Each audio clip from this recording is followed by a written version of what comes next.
I expected to live all of my life here when I moved in 1978. And I have so far. I've been here a long time. Hey, Mauricio. Hey, hello. Hey. How you doing, guys? Great, great. It's a pleasure to meet you. It's a pleasure. Come on. Feel free to walk around. Yeah, great. Any questions? Yeah.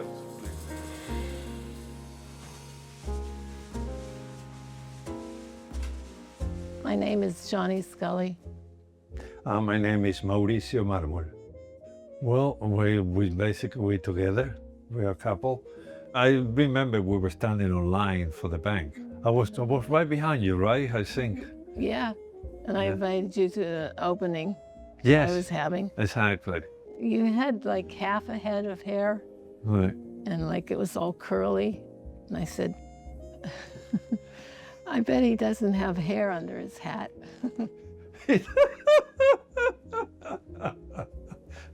Is that what you saw? Really? Yes. Oh, how funny. And that was almost 30 years ago? Might be 40. Yes, that was in the, yes, it might be near 40 probably, yeah. That's how we met, yeah. Mauricio, do you want to move a little bit closer? Ah, so sweet. It was, I think, 1970 that I came to New York.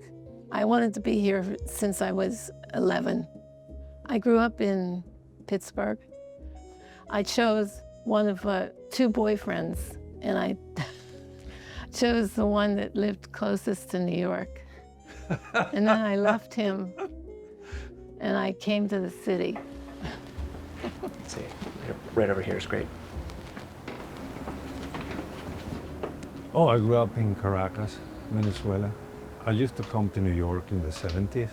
I wasn't living here. We just come for about 2 weeks and buy books and sort of thought I couldn't get there, you know. And then in 1980, I came back and then I decided to stay and I went to Parsons School of Design and I studied jewelry design. That's how I got involved, you know, in jewelry. Yeah. Mauricio, can I get a photo of you in this corner? Yeah. Oh, this is great stuff. I'll just have you looking out the window toward that This? way. Yeah. Perfect. I actually like that with your hands on your belt. Yeah, that's nice. I went back after I finished, but I really missed the whole cultural aspect of New York City, you know. That was very important, that connection, and that's why I decided to move back here, you know. I suppose you get addicted to New York City, you know. Definitely. Canal Street was wonderful. On every corner, in front of every store, was a bin of artifacts. I loved going through those bins. Oh my God, it was so different. They will have bins in the front and selling things for a few cents, you know, for quarters. Now there's only one left, but they used to have a lot of acrylic store. Then they have all this Chinese kung fu, martial art, and swords and all kinds of things. Now it's illegal, you know, but in those days you could buy anything. You walk out of the store with a samurai sword.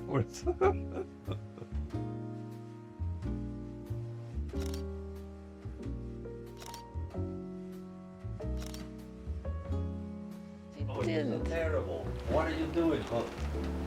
Oh my God. One of the oil paintings. She got the green nose. I can't believe it. Look at that. She got, oh my goodness. I can't Come here, believe girl. it. Mona. You so... Mona, what did you do? You silly girl. You look like a clown. She really does. That is so funny.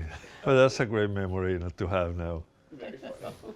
Oh God, how funny. When she was able, this sold the print for her paintings, right? The paintings are now in storage. So we used to go to West Broadway and sell on the weekends. So she would sell the prints, and I love movies. So I was selling movies.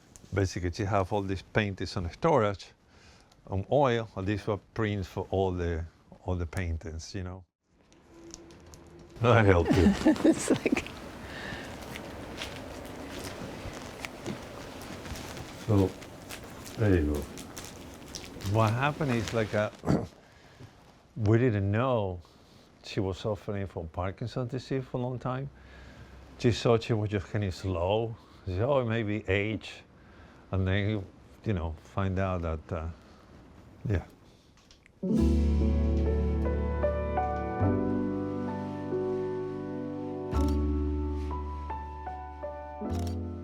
I like to make everything, and I'm my own artist. That's what I do. What are you thinking about while you're in the midst of painting? I'm thinking of nothing. I paint every day that I can. The subject matter is anything. It's still life, landscapes, cityscape, animals, dogs. I love dogs, but it gives me inner peace and strength and awareness that everyone in the universe is alive.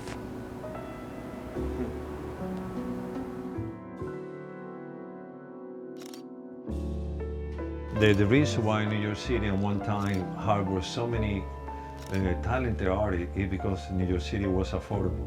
Yeah.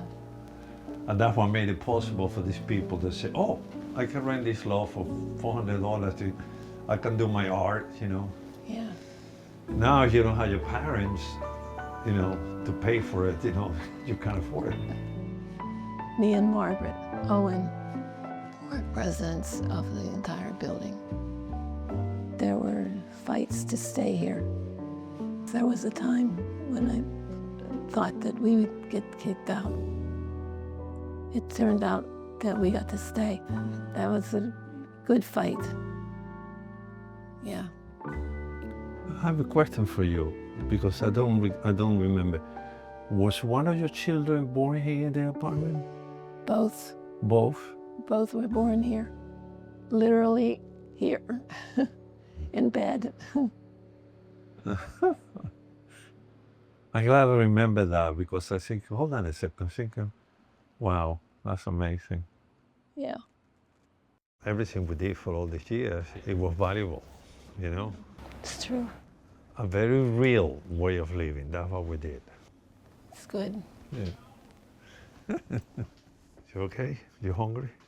Yes. I'm gonna make you something.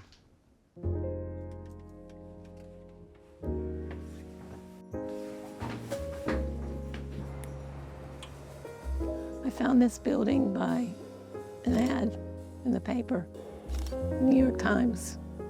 Stan Getz had a girlfriend, and he used to visit her in this loft all the time. Yeah, he was a great musician, yeah. Here there were artists. I was best friends with David Young, and he was a great artist. And J. Els was here long before we got here. Nina Klamowska was also here.